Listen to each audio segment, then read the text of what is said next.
Welcome into Buccaneers Mock Draft. Casey Phillips here with senior writer and editor Scott Smith, and this is your second one of these that we will be doing. And I know that free agency has had a lot of development since the last time we talked to you, and I imagine that that was a big factor in the potential changes you might have made, not only for the Buccaneers, but for all teams in this mock draft. Yeah, you start doing these mock drafts in February or even January, but they change along the way as developments happen. And the biggest thing in between the end of the season and the draft that changes it is free agency. And since the first or the last one of these that I did, the big first blush of free agency happened. And that's what most of this mock draft is about for me, just noting where the players that teams got or lost or failed to land, how that affects what they might be going after in the first round. And that includes the Buccaneers. And then I know that quarterbacks in particular was something that has been a big factor for this first round. And there's a little bit of changes. You guys are still doing trades in your mocks, and that is something that you definitely have as a factor this time as well.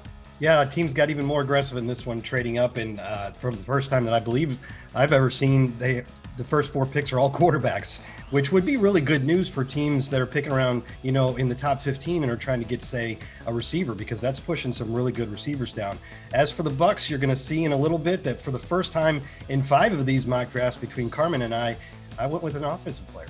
Interesting. I like that tease. Okay, so let's look at our first segment of players here, our first 8 picks.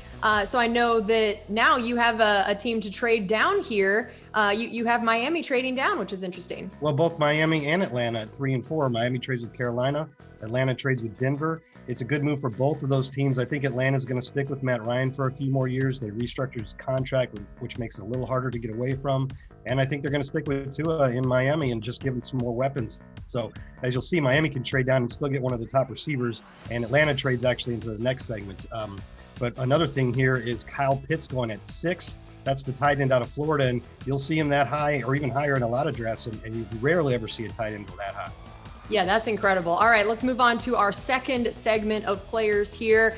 You mentioned a little bit about Atlanta and what they're wanting to do. So tell us a little bit about that pick. And we always know that the Bucs fans love knowing about those South Division opponents and what they're looking to do. Yeah, I wouldn't be surprised to see Atlanta trade down a couple times. They need a lot. And if they're going to stick with Matt Ryan, which is what this all presumes, then they could. But here I only have them trade down once, and they still get the first cornerback off the board, which is really a position of need for them. So it really worked out well for them, which isn't something we necessarily want to hear down here. But also you see the 5th quarterback going to San Francisco. They didn't have to trade to get him. And I just think that they're not 100% sure that Jimmy Garoppolo is going to be the long-term answer. He's just had a lot of injury problems. And if that happens again, I think they want to be ready to move on.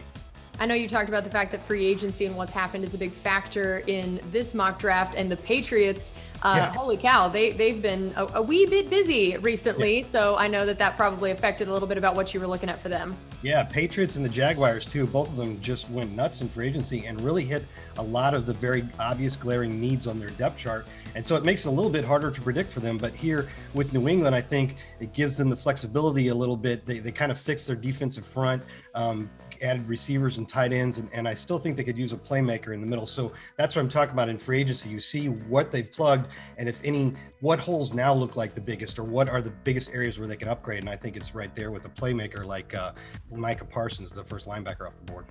Okay, now let's move on to our third grouping of players here. The Raiders, they've definitely made some changes here, but you have them going defense despite some of that.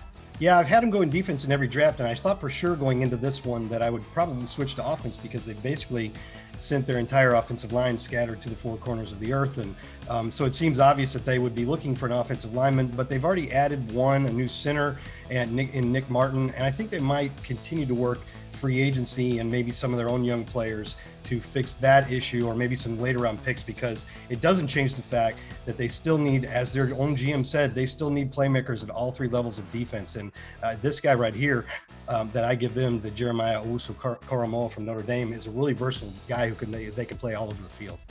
I love how in all these mocks that you guys have been doing, there have always been challenging names you end up having to say. I've been very impressed with the way that you and Carmen have handled it. I did that one pretty well. I didn't do the San Francisco quarterback very well.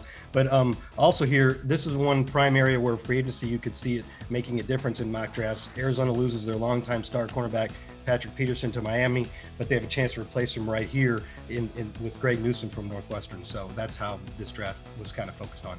And now the moment all the Bucs fans have been waiting for. It is time for our fourth segment here, the last grouping that includes the Bucs pick. And you seem to have the Bucs getting a chance to make that luxury pick we had talked about in Road to the Draft recently, and another one of these mock drafts, that this is the benefit of being defending Super Bowl champions when you don't necessarily have glaring, gaping holes that you need to fill. Yeah, here's what I'm talking about when it comes to free agency. The Buccaneers have already brought a lot of their guys back. You saw obviously Shaq Barrett, Levante David, Rob Gronkowski just yesterday, Raheem Nunez-Roches. I probably didn't even hit them all yet. And they don't have everybody back yet. So you could still say without Ndamukong Suh back, maybe they go for defensive line. But I just feel like the momentum here in free agency is good. And I'm optimistic that they'll even get a couple more guys back. And then I go back to what Jason Light said in February, is that if they can succeed in getting most of these free agents back, they can go into the draft really being able to pick best player available, or like a luxury pick was the term he used. And that's what I did here. I guess I'm presuming that Leonard Fournette doesn't resign. If he does, then I probably don't make this pick. But if you can add Travis Etienne to your backfield, he's a really versatile guy, can catch passes, can get around the edge. I think he'd be a great mix with Ronald Jones and Keyshawn Vaughn. And again, we love catching up with what the NFC South opponents are doing. You have New Orleans here taking a wide receiver. Yeah, that was a really tough one because they've lost so many players, but I think they can't hit all of those holes with free agents or draft picks. There's only so much they can do. So I was looking at the roster, seeing where, they lost Trey Hendrickson, but maybe Marcus Davenport can step up. They lost Quan Alexander, but maybe Zach Bond could step up. But I didn't really see a way to replace Emmanuel Sanders, and they could really use some more receivers for whoever their new quarterback is going to be. So yeah, I gave them a receiver, and I think they're going to be one of the tougher teams to figure out, though. All right, well, that's going to do it for us on this edition of Buccaneers Mock Draft. Stay tuned. We have a new one of these every week. Next week's will be Carmen Battalion, and then we'll be back with Scott Smith. And Scott and I also do the Road to the Draft. So if you want all things Buccaneers Draft, we have you covered here on Buccaneers.com. We'll see you then.